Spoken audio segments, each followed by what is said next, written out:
Hi, I'm Nick. And I'm Mel. I grew up playing outside. And I grew up doing something meaningful, watching movies and TV. I never had cable, and we finally bought a VCR about the same time DVD players hit the market. Throughout our marriage, Mel has sadly missed many of my pop culture references and movie quotes. So it's time to catch up on all the films I missed. Hello. Hello. How are you? I'm good. I'm ready to watch a movie. Are you sure? I'm ready. Yeah. Okay. Because life can throw a lot of strange things at you. And I don't know if you're prepared for how weird this is going to get. Strange things. Weird. Your clues are just like way outside the dartboard for me. I have no idea. You mean on par? They are on point. And any other... On par? Is it that golfing movie with Chevy Chase? No, that one, I totally led you astray with that one. Sorry. I don't know. What is it? You don't know what we're watching this week? I have no idea. Okay. We are watching Weird Science. Weird Science? Yes. I think I might have seen this one. Are you serious? Yeah. I'm excited. Okay. You've seen it. Tell me, what do you know about it? I think there's like a woman robot that gets created. A woman robot that gets created. Or a girl robot. Okay. But not Small Wonder. Okay. Yeah. I think that's what it's about. Any other details? Weird Science, you said. Weird Science is what I said, yes. I think Feldman is in this one. Corey Feldman. Oh, yeah? Or maybe. That's exciting. Every time you answer me, I think, oh no, have I got it wrong? No, I'm just responding. I am a blank. I'm a wall of neutrality when it comes to these conversations before watching. So that's awesome. So Corey Feldman's in this movie. There's a female robot. Right. Okay. And anything else? That's it. That's all I remember. Okay. Why are you excited to watch it? You said you're excited to watch it. I think I liked it. Did you? I think. When would you have even watched it? I think this is one of those, like, in college, a friend said, "You've never seen Weird Science? We have to watch it right now."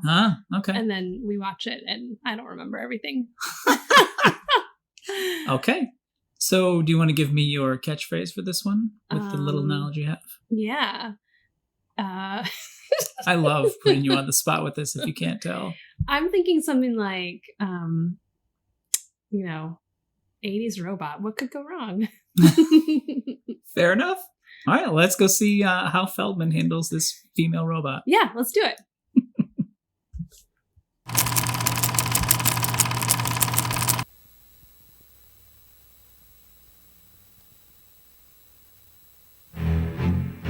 It's not a bad idea. What? Making a girl. Actually making a girl. This is Wyatt and Gary. I'd give her Wamdigious mammary glands. Something's about to change their world. Something out of this world. She's alive! Alive! What would you little maniacs like to do first? It's all in the name of science. Weird science. If you want to be a party animal, you have to learn to live in the jungle. Not us. Not here. No way. She is turning their lives. Trust me for once, will you? What is going on? Gary, I don't know. I don't know. Their minds. And their house. Upside down. It's seriously affecting your sex life. It's completely unnatural. Do you realize it's snowing in my room? Totally unbelievable. What's going on? And definitely weird. Hi, dudes. They went from zeros to heroes in one fantastic weekend. I'm so good. Universal Pictures presents a John Hughes film, Weird Science. It's purely sexual. Are you alive? It's alive. It's alive! I'm alive. Yes. That has got to be one of my all-time... I mean, it's been used in so many movies. I know. But it's just... it's a great line. It's a great line. Was that the line from Frankenstein or from... Yeah, Frankenstein? Or what? What's your other guess? Or I can't remember. Max Brooks's... Oh, Young Frankenstein? Yeah. It's not Max Brooks. It's Mel Brooks. It's Mel Brooks. It's his dad. Max Brooks is his son. Yeah. Yeah. I mean, they probably say it in Young Frankenstein since that's a parody of Frankenstein. Okay. But Have the you seen original- Young Frankenstein? Yeah, I think so. Okay. Have you seen the original Frankenstein? Maybe. That's a big maybe. That's like a Aren't we horror- supposed to talk about That's weird a creaky science? horror door opening response there. That was the creaky door of my mind. Yeah. Entering into the depths. We are supposed to be talking about weird science. That's true. So, would you like to give us... Well, first, I don't know where to start on this one because I think this is going to be an interesting conversation with you. Do you want to give us a high-level summary, though? High-level summary. Yeah. Two boys who are not the most popular kids in school. They're kind of runty. Is that a word? Runty? Yeah. Yeah. One of them is, yeah. Mhm. And they at an overnight sleepover have a brainstorming session. Sorry. What? Whenever I think of high school students having sleepovers, it just makes me laugh. It's just a funny term. I think of like 10-year-olds when I think of a sleepover. It's Okay. accurate though. It just Yeah. makes me laugh personally. Sleepover. Mhm, So they brainstorm a way to use one of their computers to like create their own perfect woman. Yeah.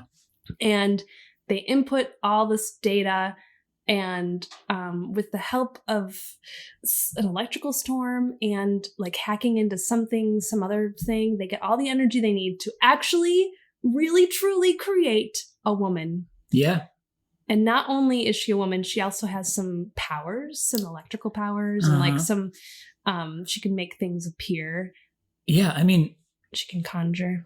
I'm going to go deep on that later, but keep going. Okay. So she's theirs. Like, so she takes it upon herself to kind of get them out of their shell. And she takes them on like, some adventurous things, a party at a bar sort of thing. Yeah, And yeah. she gets one of them. Well, she wants one of them to stand up to his brother, played by Bill Paxton. Amazingly played by Bill Paxton. Probably the greatest performance of his career. You just hate him. He is the worst. He is so annoying, and you just want to punch You wanna his punch face. him right in the face. So terrible. And the noises he makes, oh my Oh. goodness. It's amazing. Even his teeth are annoying. His haircut is horrible. Yes, he's so good in this role. It's so good.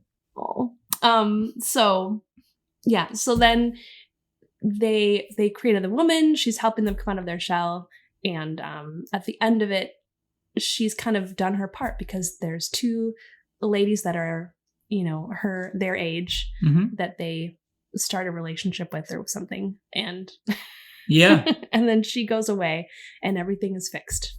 She's like a genie. Exactly. Yep. Yeah.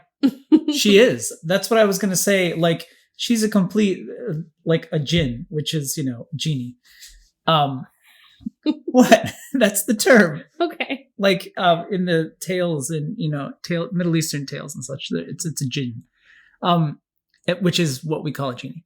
But everything about her too, yeah, is totally like, she literally comes out of a small vessel. Mm-hmm. She appears with a whole bunch of smoke. Mm-hmm. She has lots of like electrical type powers, as well as as well as being able to alter reality to any degree she wants. Check. I think she also has the whole like she does not care about she defers her own needs or desires as well. Right. She's like at one point Robert Downey Jr. who was another annoying character. He was super annoying. He was really good at being annoying in this one too. Yes, and he was so young. At one point, he and his buddy are like, why don't you just come hang out with us? You're super cool. Like you could be our girl. And she was like, no, I only belong to blah blah blah. Gary and Wyatt. Yes. And yeah, so are all those factors of like a djinn? Is she a genie? I mean, I think she is. That's when I watched this as a youth, I was probably not thinking that deep about it. I was probably just like, goyles, and stuff like that. Oh boy! Like, I was excited in that realm. Anyway. Is that what you sounded like? That's my Jerry Lewis. That's my horrible hey lady! Why like, are you making yourself sound like Jerry Lewis when you're thinking of yourself as a child? I'm thinking of how awkward you are, and one of the best actors of all time at capturing the awkwardness of human beings is Jerry Lewis. Okay. So fair enough. Also, like, the thing about her being a genie, like, this is a movie made for boys. No. And every boy in the movie gets all of his wishes granted. Like, everything works out for everyone except for the brother. Well, wait a minute. Every boy does? Oh, you know what? No. It's just the two leads, really. It's true. I was thinking that Robert Downey Jr. got, No. but he didn't. They were going to make him Yeah. another girl. They ended And up then losing their girlfriends, which Yeah. they didn't care about at all. Okay, sorry. Thinking it through. That's fine. Thinking out loud. But yeah, it's definitely a movie made for boys. And Mhm. if you want to know more about What boys it's in like. their puberty, like, this is the movie to watch. It is very, yes, like John Hughes, like for context too, he'd made, I think it was 16 Candles. If I'm going to get it wrong, but he just made like the heavy ones. Like he made 16 Candles and The Breakfast Club. Mm. And then they're like, wow, his movies are popular. What do you want to do? And he made this. Like, I think it was when they were filming, I'm going to have to look it up, but it was either Pretty or Pink or 16 Candles. They were like literally filming it. Oh man, I'm so scattered. I'm unprepared. The point is, they were filming one of the other movies, serious tone, and he just went like in the off hours and started knocking this out and writing this. Wow. And then he talked to AMH and was like, oh, hey, I got a movie, I think. Anthony Michael Hall. I was going to say, we should explain that we call Anthony Michael Hall AMH because he's, in a lot of the movies of John Hughes, he's Mhm. always the one who just like wants the girls. Like he's like panting after Yeah. anything Yeah. that's a female. And then, but the backstory is that our brother, he lived in an apartment. He had a neighbor That's true. I who forgot about acted this. like that. Yes. And He looked like him he too. looked like him. And he was a total, like, he just Yeah. always wanted a girlfriend and didn't like, just Yeah. always thinking about girls, about women. And so we nicknamed that guy Anthony Michael Hall, but it got to be like, we couldn't, it was just too much to say. Yeah. And we talked about him a lot. Yeah. So because he was always over Yeah. and sharing his exploits with like his neighbors. Yes. So we named him AMH. Wow. And now we call the real Anthony Michael Hall AMH. AMH. Maybe he'll switch now that he hears that. I completely forgot about all that. That is accurate though. Mhm. AMH, Anthony Michael Hall. So yeah, he gets like, you know, kind of John Hughes approaches him about doing this one. And, you know, of course he's going to be like, well, sure. And then they did a search and then that's how they found the other character, the Wyatt character. Okay. But this one is too, like, I don't know. The interesting thing about John Hughes movies to me is exploring, like, he really, and everybody says this, so I know already everybody says this, but he really captures, like, what it's like to be a teenager. And, like, he did it in a very realistic way. Not realistic in the fact of, like, the situation necessarily, but, like, You how... mean not realistic in creating a woman from Yeah. your computer? Okay. I mean, we'll get into that part too, but in general though, the feelings you have in the movie, like, and how people respond, like, it feels very grounded. Like, so anyway, his other movies obviously felt way more grounded in reality than this one. Yeah. I think this one was him just like blowing off steam, or like, you know, it's just that mental exercise. Everybody daydreams, especially when you're young. You think about what life could be like. You think about the perfect person or the perfect situation. Or what you would do in the situation. Yeah. What would you do if you got to go to the popular kids party? What would you do if you were? And that's what the two characters were thinking about constantly. Oh yeah, Our life would be so much better if we were popular, if we had the girls, if we blah blah blah. So, the grass is greener. Like, yeah. And whenever I see, it's funny, as a kid watching that, I was like, yeah. As an adult, I'm just like, you have too much time on your hands. You need to go do something productive. If you can create a woman with a computer, what else can you do? Why? Yeah, like, why are you worried about going to parties? Like, oh my goodness. It all wraps up in 3 days too. Did you notice that? It's like over the course of 3 days. But so many good like teen movies do that. Yeah. Mm-hmm. Maybe that's because of the attention span. It could be. Of the It could young be. person. Yeah. I still can't decide if I've seen this movie or not. You really, when we were watching it, I was looking at you to see for cues of recognition, and it was going in and out a lot. I think I have seen it, but I forgot a lot of it. I must have watched it like half awake or something. Yeah. Because I remembered a part that doesn't hold up really well. Mhm. When they go in the beginning, she takes them to this like it's like a blues club. was a blues bar on like the supposed to be like the dangerous part of town or something. Right. Yeah. And there's a lot of Black people. Yeah.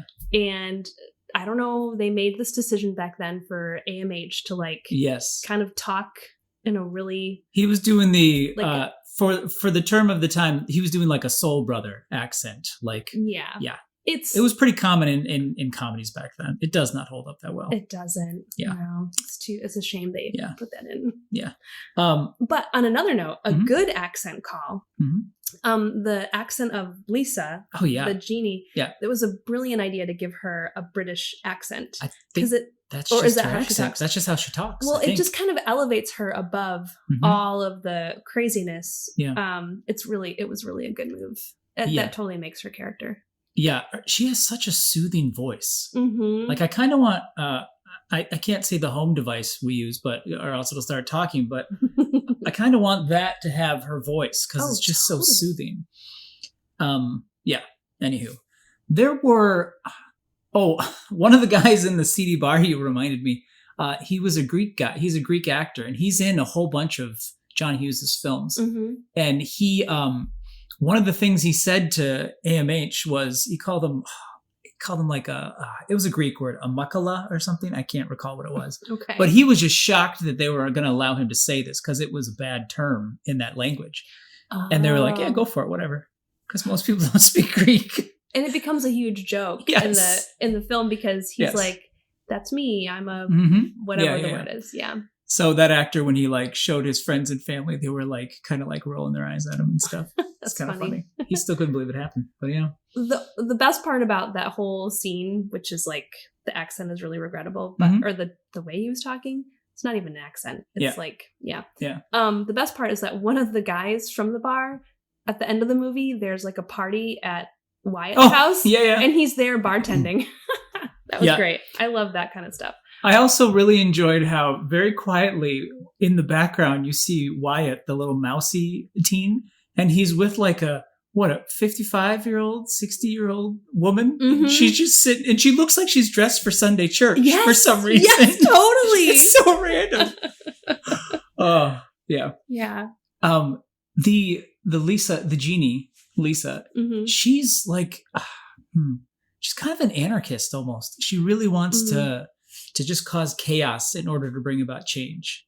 Yes, that's exactly it. And she's willing to make like the chaos keeps getting bumped up and up and up. Yeah. You know, she at the end of it, she's got these like cyberpunks rolling into the party with guns and weapons and literally riding their motorbikes into Wyatt's house.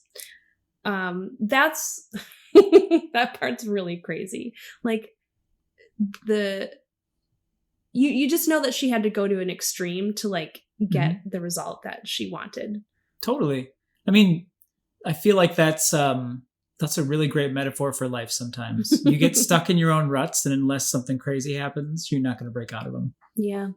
Like Wyatt and the other guy. Oh, back to the genie thing, right?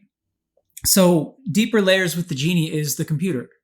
Like when this movie was made, the home computer was like brand new. It was this like mythical thing that not everybody had, and it was very mysterious, and there was this untapped power in it. And so it was like this is one of the first movies too that like really showcased like the usage of it and kind of like what you could do on your own type thing. So, well, how did it showcase what you could do on your own? You couldn't really make a person on your own. First off, you could hack into the U.S. government's mainframe and interrupt the guy who's eating a sandwich. And all the lights go off. You could take your telephone and hook it up to that the machine where you like put it on the cups, and that's how you dialed into the different networks. Oh man. So yeah, you could create projects at home and generate things. Okay. Granted, I'm still, I've seen plenty of movies where you create people with computers. So until you prove me wrong on it, like there's a lot of evidence, Melissa. Let me just open up my little computer here and see what I can do. Yeah. Yeah, that whole part was really funny because the creation, like they were like feeding newspaper pages and magazine pages into like a scanner. Which probably didn't exist either. I don't probably know did. It was probably just huge, but yeah. Part of the stuff too is like a lot of this is predating, there's no internet back then. Mm-hmm. And just the way of like, I don't know, it's really cool seeing how people perceived technology before it existed. Like the way the internet worked, or the way computers were going to change our lives, like seeing this like little snapshot of people's perceptions or imagination of what it could do. It's just super fascinating to me. Yeah, it is. It's kind of like right now, if we start talking about like, what's AI going to do? Oh, how's that going to change our lives? What's the world going to be like in 5 years? It's like that moment of you're literally like in a place of ignorance about it. You just have like a glimpse into the power of what it is. Yeah, I love movies like that too. That are daydreaming about what the future is going to be like. Like, yep, you get really cool designs sometimes. And you get designs that are just do not age well and are completely off the mark, like, yes. Yeah. Like Dick Tracy was a good example. Dick Tracy in I can't remember. It was the early 20th century. And he had his watch where it was like you talked on your watch. And it was, I can't remember if he even got to the point where it was a video screen, but yeah, it's neat to see what people imagine and dream of. So one thing about this movie being like the time capsule that it is, the mall. They went to the mall, and that's like that was like the center of everything. Oh yeah. And now, that's interesting because like malls are not the center of everything. Yeah. Now nowadays. They're like exercise realms where people go to walk. Yeah. Yeah. They go to walk, or like, I don't know, different businesses kind of like go in there just because it's easy real estate. So if you, let's see, I'm thinking about future technology. Is there something you'd like to have in the future? Me? Yeah. I mean, a gadget or something. Augmented reality, like true augmented reality, where you could like, instead of wearing a VR headset, you could literally just like be somewhere in your mind. Whoa. And it would feel real. Like a Cylon. Kind of, yeah. Yeah, like a Cylon. That would be great. Because then you don't have to worry about, travel and all that. You could just do that and experience pretty much anything imaginable. I want, in one of Ray Bradbury's books, when he's like, it's something on Mars, there in the home, there's like this little thing in the wall that you push a button and it opens up, and then all of these little bugs come out, and they're all like robotic, and they just pick up all the dirt in the house. Oh yeah. And they do it like little bugs. Yeah, like a Roomba. But like effective. Yeah. And like not limited to a certain type of floor service, but they kind of cover everything. That's what I want. Oh. Now I'm like thinking of all the other things I want. Like there's the medical scanners they have in Star Trek that just heal anything. Oh, that would be great. Yes, please. Sign me up. The replicator where you can like actually just say tea Earl Grey hot. That's the 3D printer. That's what's happening now. We're getting close. That's like a low fidelity one, yeah. But it's not consumables. They're printing food in space. They're printing pizza, you're right. Yeah. That's true. We're getting closer on that one. Yeah, that one. Closer. As soon as I read about that one, that's where my mind went. I was like, it's the replicator. This is this is coming. Yeah, totally. So how did you feel about this one?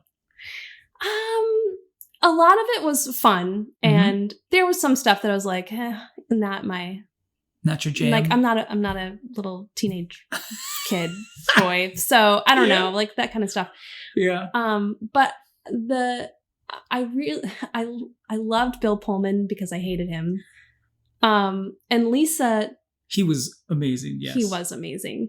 Yeah. And just the fantasy of it, like the crazy outfits she had, and her like just the things that she would say were like really funny, and awkward for the kid, for the boys, but the purpose that she had was great. So I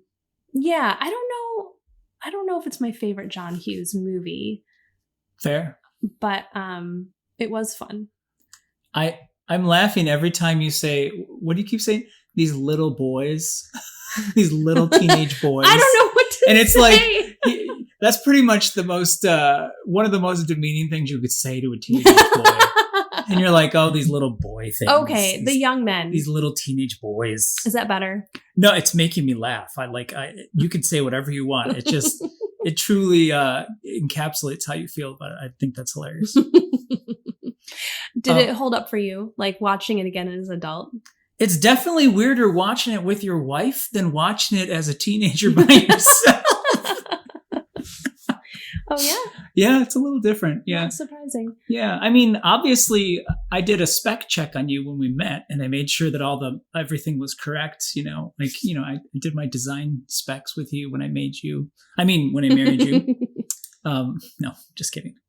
Anyway, what was the question again? You distracted me with your beauty. Watching it again now as an yes. adult. Watching it as an adult. Yeah, I think it's just the old man factor. There were parts where I would slip into being like, as my daughters love to hear, teenage Nick. Mm-hmm. And I would like be teenage Nick again. I'm like, oh, that's so goofy or silly. And other parts I was like, well, that's just not practical. And why are they doing this with their energy and blah, blah, blah. So it's like the battle between teenage Nick and middle-aged Nick. Chet's amazing. The sheer silliness of it is just fun.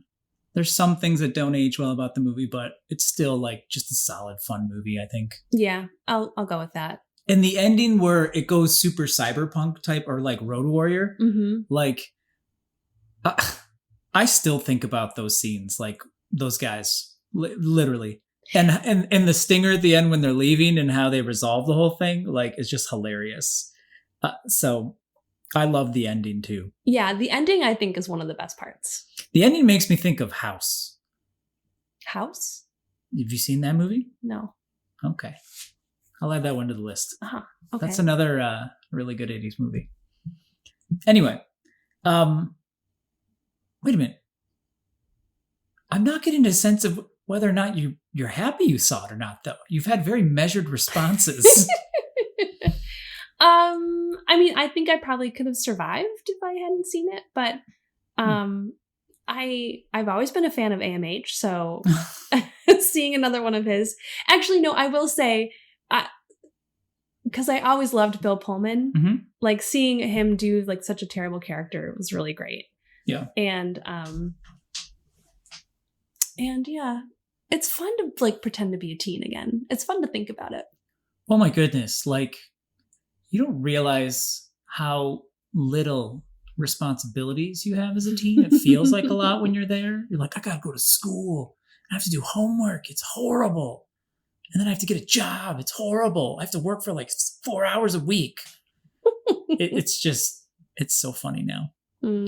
When you were a teenager and you went to did you go to the mall? I totally went to the mall. Where would you go? Like, what were you going to the mall for? Well, there's an arcade there. I want to say, Spencer's was a huge one. I went to Spencer's and Hot Topic. Hot Topic. Those were really big ones. They were fun. It was so edgy. Hot Topic was so edgy. Yeah. It had like all the inappropriate sayings I had on my shirt when I met you. Right. Like that was me being a bad boy, air quotes. So the mall, though, brings me back to the scene where Robert Downey Jr. and his cohort like dropped the Slurpee on him. Yeah. And all I could think in every single scene that Robert Downey Jr. was in, first of all, in this movie, he's only Robert Downey. Right. He is not a junior yet. Don't forget that. Yeah. He is not. But I keep thinking about that scene in, was it Iron Man 3? Where they show Tony Stark in augmented reality, and it shows him as his younger self. And I'm like, did they use weird science footage? Because it looks just like him. It does. The eyes and the cheeks. Everything. Oh my gosh, you're right. It made me wonder if they used that like for the composites to like create the young Robert Downey Jr. Now, why don't we say RDJ? I guess we're not there. We didn't have a neighbor. No one had a neighbor that acted like Robert Downey Jr. So my cousin kind of acted like him, though. So I have a cousin who kind of acted like him. Really? Yes, totally. Wow. I'm Wow. not convinced, but okay. If you had a genie like this, you took a Ken doll and you hooked all the things up to it, and it became, Would I have to wear like men's underwear on my head? You definitely would. Because they had to wear a woman's It would probably be a bra. jock strap. Like, just, Yeah. I'm just saying, it would probably look the bras looked horrible. They looked like the frumpiest bras I've ever seen in my life. I know, but they're perfect, like on the head. Oh, yeah, It's they're great. hilarious. So you have a jock strap on your head, right? You're sitting there Right. Okay. with your girlfriend, and you're like, all right, we just created Misa. I don't know what we want to call her. We'll call him Tom. Tom instead of Lisa. So you just made Tom. What's Tom going to do for you? Well, the funny thing is, they didn't get to pick. They didn't choose what they wanted Lisa to do. Lisa That's not true. chose what? That's not true. She literally was like, what do you guys want to do? And then they cut to the scene where they're in the shower and the boys are just there in their clothes. That was it. That was like the end of their thought of what they wanted to do. That was it. But everything she did was, besides that, yes, was like her like looking at them and saying, oh no, we need to like, they needed to come out of their shell, or they needed to like grow in a certain way. Okay. One of them needed to stand up to his parents and like show that he was like, worthy. And then the other one had to stand up to his brother, or his brother needed to be put in his place and actually like be able to talk to girls and be themselves. True. So your question is like, okay, so what would I want I guess it's a two-part question. What's your, like, I have this dreamboat in front of me. What do you do? Your immediate reaction. And then what's the thing you need to do, I guess? Go antiquing. Go to IKEA. This is 15-year-old Melissa. Oh, 15-year-old Melissa. 15-year-old Melissa. Now. No, 15-year-old gosh. Melissa. You're a teenage. You're what would you say? A little girl. You're a little teenage girl, in your words. Okay, yeah, that is highly annoying. What age? You're 15. 15? Okay. 15. Oh, yeah. So, yeah, definitely take me to the mall. Drive me places. Just drive you. Totally. Okay. It could be an antique mall, though. I loved antiques as a teenager. You are such a nerd. I love it. Go to the movies. Okay. Right? Like, go out and do stuff. And, yeah, definitely, like, kind of parade around in front of the popular girls. Oh, that could be something for sure. I think the first thing you would have Tom, we call him, right? Yeah. The first thing you would have Tom do is just play like jazz piano or something. And you just watch him play like perfect piano or something. Like super cool. Actually, like maybe jam. Definitely like some jamming. So I could play piano, he could play drums or something, or like something like that. That would be awesome. There you go. Make it so. And then he would slowly work his way through your social life and help repair the whatever perceived damage you have there. Yes, that would be it. Wow. And then it's like a guardian angel that I created with a Ken doll. That you did. Wow. Okay. Well, I'm not going to say what I would do as a 15-year-old. I think it's pretty well covered in this movie. I think it is. John Hughes, you can't really get much better than what he did. Okay. What? I have a stupid question. What? No such thing. No, is John Hughes still alive? No, he passed away. He did. Okay. Yeah, he kind of went through it. He went to the mountaintop, obviously. He did all these amazing movies. And then the Hollywood machine kind of started to get tiring for him. And then he kind of retreated from that and kind of like slowly didn't want to direct anymore and slowly kind of faded out of the scene with that. And then, he always loved Chicago in that area, though. Yeah, that's what I love about his movies. I also love Chicago. Yeah, so I love agree to disagree, but yeah. Oh, maybe my Tom will take me to Chicago. I think you should have Tom take you to Chicago. He'll take you everywhere you want to go. All right. Well, let's call it a wrap. Let's call it a wrap.